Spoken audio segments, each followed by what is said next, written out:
propor-se a impor alguma orientação, sobretudo em aspectos que lidam de tal forma com a intimidade e com a personalidade de cada uma das nossas crianças. Eles organizaram-se de uma maneira informal, de uma plataforma, com aquela ideia, este nome de Plataforma de Assistência Nacional é um nome um bocadinho aguerrido, mas também são aguerridos eles. Aliás, a maior parte do primeiro núcleo inicial destes pais, quando de repente a lei foi publicada, e com esta preocupação que eles têm, que é a preocupação central, que aos pais não é apenas ser-lhes dado participar nas escolas, nos conteúdos ou naquilo que vai ser dado em educação sexual. É a liberdade pura e simples de, se um pai o entender, o direito do pai tem de saber o que é que se vai passar na escola, mas para além disso, se um pai o entender, dizer que eu prefiro que o meu filho não faça esta educação sexual, porque eu acho que é um assunto que diz respeito à educação que eu lhe quero dar a ele, diz respeito à intimidade dele, e portanto isto é um assunto que eu trato. Aliás, isto também desfaz um bocadinho aquele contra-argumento que é quando se diz não, mas nós temos que dar educação sexual porque as famílias não dão. Isto aqui é o contrário, há famílias que dizem, olha, obrigado, sobre esta questão da educação sexual, esteja sossegado, agradeço muito a sua cooperação, mas eu próprio me encarregarei. E depois eles, como são um bocadinho aguerridos, eles falam de toda tudo isto que existe à volta da educação sexual, eles chamam de nacional-sexualismo. Quer dizer, com esta pressão, digamos assim, que há por parte das escolas sobre este assunto, ou sobretudo do Ministério da Educação, em impor um modelo obrigatório. Então eles dizem que nós somos a resistência contra este nacional-sexualismo. Isto é para explicar como é que surge este nome e este contexto. É realmente um grupo nacional, já está implantado em todo lado, inclusive aqui também no Algarve, e eles dizem o seguinte: apesar da relativa controvérsia, a Assembleia da República impôs a educação sexual única e estatal nos projetos educativos da escola. E eles dizem duas questões fundamentais que se colocam. A primeira, são os pais quem têm o direito de educar os filhos e têm o direito de fazer segundo as convicções religiosas, políticas e filosóficas. E depois referem todos aqueles documentos, desde a Constituição, a Declaração Universal dos Direitos Humanos, que realmente são documentos que sempre referem esta liberdade dos pais de educar os seus filhos como entenderem. Não basta, pois, que o Estado se mostre disponível para ouvir os pais, para depois fazer o que quiser. Realmente, pode acontecer aquele caso que é chama-se os pais e diz: olha, o Estado muito me ouviu, eu tenciono fazer isto. E depois a seguir o pai diz: mas eu não concordo. Pois, mas olha, eu já cumpri a minha obrigação porque eu disse o que é que ia fazer. Não é isso. Eles dizem: os pais têm direito de dizer: eu não quero isso, ou sim senhora, até quero isso, e colaboro, e aqui estarei presente e lhe ajudarei. A vontade dos pais quanto à educação sexual, intimamente ligada à matriz valorativa que cada família escolhe em liberdade, deve ser respeitada sem qualquer condicionamento.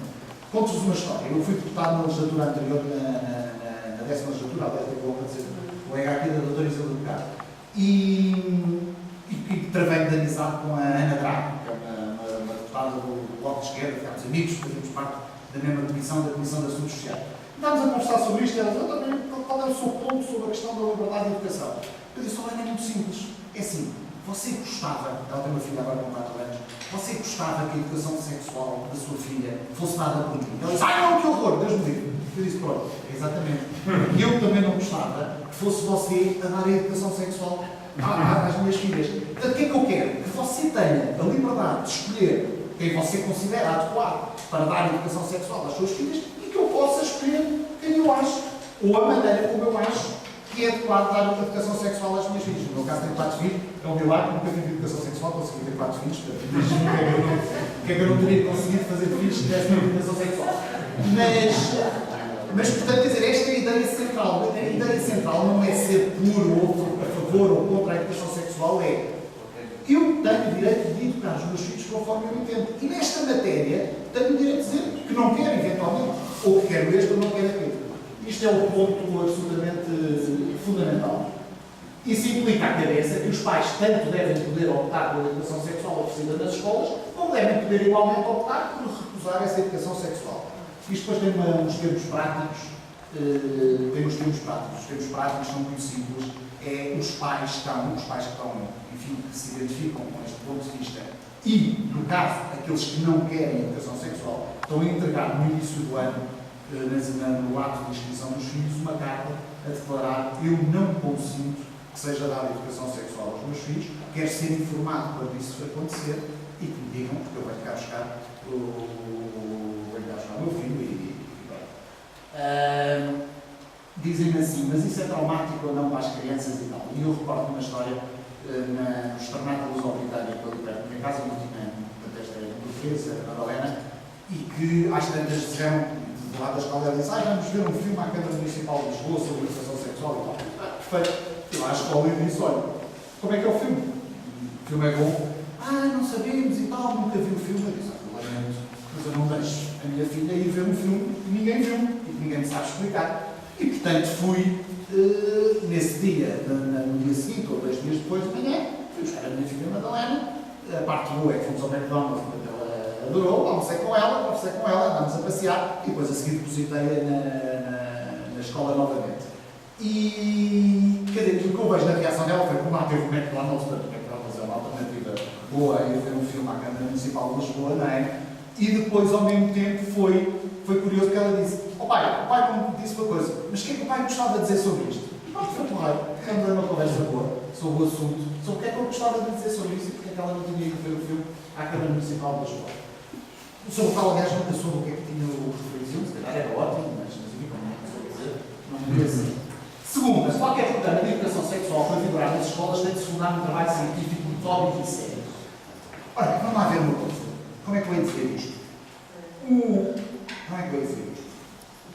Há gente boa, há gente boa, gente com uma preocupação genuína por esta questão da educação da sexualidade, que é de facto uma questão importante. E há muitos anos isto se debate.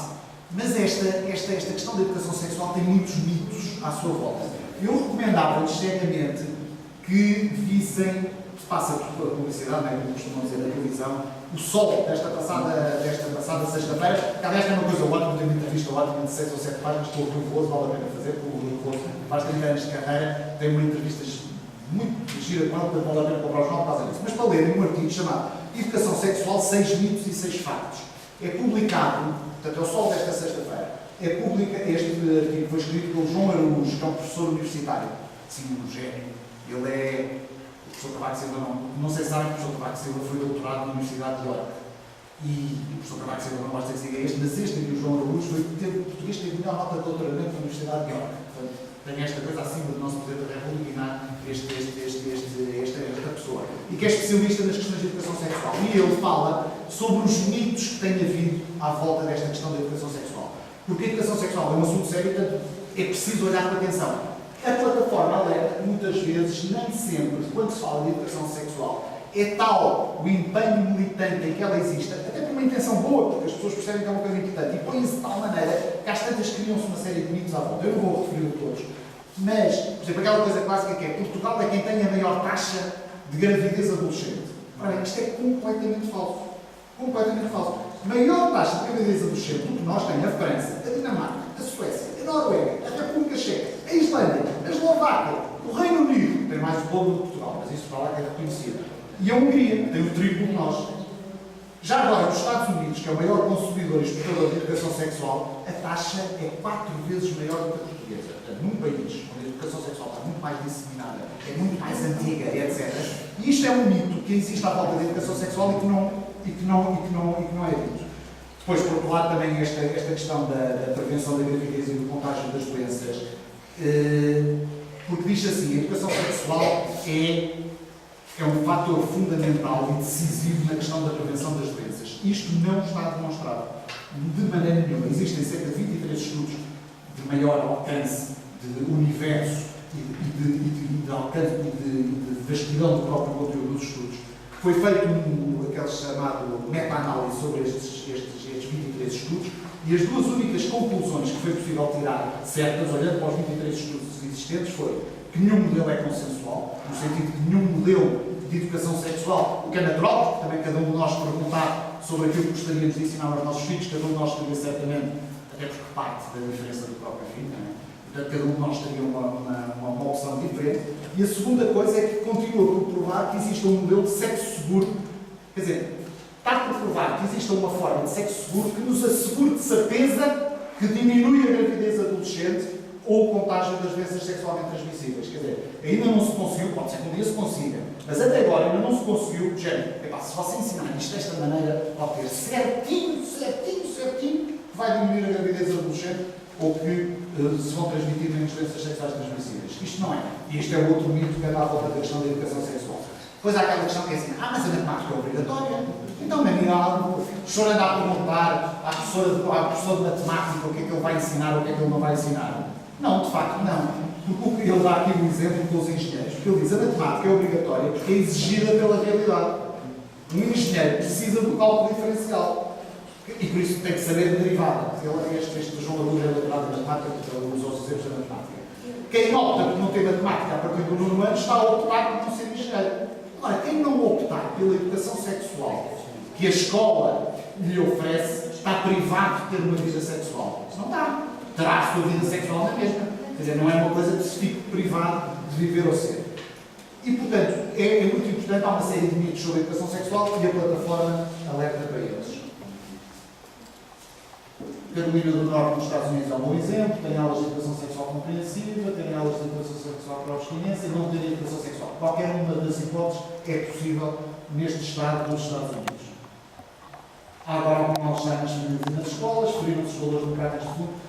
Pois é assim, esta parte da democracia é uma parte que parece agora que é uma coisa política aqui no meio da educação sexual, mas é, se nós de repente começamos a deixar que o Estado, nestas coisas que são de convicções, diga qual é a convicção que nós devemos ter, onde é que nós vamos parar? Para já é só a educação da sexualidade, que apesar de tudo, no fim, os miúdos vão sobreviver se Deus quiser, não é? Seja ela qual for, seja mais conservadora, menos conservadora, seja mais progressista, menos progressista, depois a vida tem muita força e eles vão se safar, não é? Mas se nós consentimos que o Estado, sob convicções, imponha o seu próprio modelo, onde é que isto vai parar? Seja qual for, quem manda e determina nesse modelo. E por isso eles dizem uma questão de democracia.